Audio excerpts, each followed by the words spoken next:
नमस्कार. निशा zone kitchen नाशिकमध्ये तुमचं सर्वांचं अगदी मनापासून स्वागत. अजून जर तुम्ही माझं चॅनल सबस्क्राईब केला नसेल ना, तर प्लीज नक्की सबस्क्राईब करा आणि मला सपोर्ट करा. आणि आज येत नाही तर मेथीची भाजी बनवतोय आम्ही आणि खूप छान अशी आहेत ना, एकदम कमी साहित्यामध्ये बनवून तयार होते ही भाजी आणि खूप जुन्या पद्धतीची आहे. तर झालं काय की आज माझी तब्येत ना अजिबात पण बरोबर नव्हती, म्हणून आज मी काही स्वयंपाक बनवणार नव्हती. तर आज ना माझ्या सासूबाई इथं ही भाजी बनवून दाखवतायत, म्हणजे ही रेसिपी तुम्हाला दाखवतायत. तर त्यांना आहे ना आज त्यांच्या आईची आठवण आली होती. त्यांना त्यांच्या आईला येत ना ही भाजी खूप आवडायची आणि खूप वेगळ्या पद्धतीने बनवतात बरं का ही, आणि इतकी टेस्टी लागतात ना खूपच. आणि काहीच नाही त्याच्यामध्ये, एकदम कमी साहित्य लागतं याला. आणि त्यांनी काय केलं, हे छान अशी मस्तपैकी निसून घेतली ही भाजी. अशी एकदम कवळी कवळी पानं घेतली त्याच्यावरती आणि ती निसून घेतली व्यवस्थित, की त्यांनी छान अशी धुवून पण घेतलीत. माती भरपूर असतात ना ह्या भाजीमध्ये, तर मग छान त्यांनी अशी मस्त धुवून घेतली आहे. आणि आता ह्या जुन्या बायांचं म्हटलं ना की इतकी छान चव बरं का यांना आहेत ना, जेवढी त्यांना म्हणजे माहिती असते ना तेवढी त्यांच्या हाताला चव पण असते. तर त्यांनी काय केलं, एक कढई घेतली, कढईमध्ये अगदी थोडंसं तेल घातलंय, बघू शकता तुम्ही. आपण तरी जास्त तेल घालतो, पण यांना इतना कमी साहित्यामध्ये बनवायची सवय असते. तर त्यांनी खूप थोडंसं तेल घातलं आणि छान असं आपला गावठी गावठी जो लसण असतो ना, तो छान असा आहेत ना परतून घेतला तेलामध्ये. तर तेल पण तुम्ही बघू शकता, जास्त त्यांनी अजिबात पण तापून दिलं नाही, असं हलकंसं तेल तापून दिलं. आणि जेव्हा ते आपला जो लसण परतत होतात ना, त्याच वेळेस त्यांनी याच्यामध्ये मीठ घालून घेतलं आणि छान आहेत ना ते व्यवस्थित परतून घेतलं. गुलाबी रंग येऊपर्यंत, हलकासा गुलाबी बरं का, जास्त असा ब्राऊन वगैरे होऊ दिला नाही त्यांनी.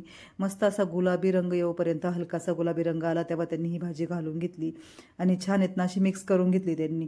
आणि ना त्यांनी काय केलं, सगळी एकखट्टी भाजी घातली नाही. आधीत ना ही भाजी थोडीशी अशी हलवून घेतली, खालीवर करून घेतली आहे बघा, तुम्ही बघू शकता. एक हात लावून घेतला, एक उन्हतली आणि दुसरी साईडने असा हात लावून घेतला आणि व्यवस्थित ती भाजी अशी हलवून घेतली. म्हणजे काय होतं, हे ना ह्या पाण्याने काय होतं, थोडंसं कमी कमी होत चालतं आणि मग आपल्याला भाजी टाकायला पण जागा होऊन जाते. तर मस्त असं त्यांनी ना हे सगळीकडे असं हे व्यवस्थित हलवून घेतली होती भाजी, छान अशी परतून घेतली होती. आता इथेच ना आपण अजिबात पण मिरची वगैरे याच्यामध्ये यूज करणार नाही, म्हणजे त्यांनी बिलकुल पण याच्यामध्ये मिरची वगैरे वापरली नाही. फक्त मीठ, लसण आणि तेल एवढ्याचमध्ये ही भाजी बनवून बघा. एकदा तरी तुम्ही नक्की बनवा. अगदी त्याच्यामध्ये ना तुम्ही जिरे पण घालायची गरज नाही, ओवा काहीच घालायची गरज नाही. एवढ्या 2 ते 3 साहित्यामध्ये आहेत ना तुम्ही ही भाजी बनवून तयार करू शकता आणि ती पण इतकी टेस्टी लागतेत ना, एकच नंबर, इतकी भन्नाट चव लागते. बघा किती छान झाली होती. आणि बघू शकता पाणी अजिबात पण राहिलेलं नाही, पूर्ण पाणी ते आपल्याला सुकू द्यायचं आहे, त्याच्यामधलं पूर्ण ते शिजून घ्यायचं आहे त्याच्यामध्ये. आणि अगदी कोरडी अशी भाजी मस्त लसलशीत, एकदम पण अशी कडक नाही करायची, पण ते पाणी पूर्ण होऊ द्यायचं. इथं गॅस बंद केलाय, बघू शकता तुम्ही. इतकी छान अशी मस्त भाजी बनवून तयार झाली आहेत ना, आणि जेवढी दिसायला एवढी छान दिसतेत ना, तेवढी याची चव पण इतकी भन्नाट आहे बरं का, खूपच मस्त लागते. एकदा आहेत ना तुम्ही ही भाजी ह्या प्रकारे बनवून बघा. आणि ना लहान मुलं पण अगदी आवडीने खातात आणि तुम्ही डब्याला पण देऊ शकतात. तर खूप छान टेस्टी भाजी बनवून.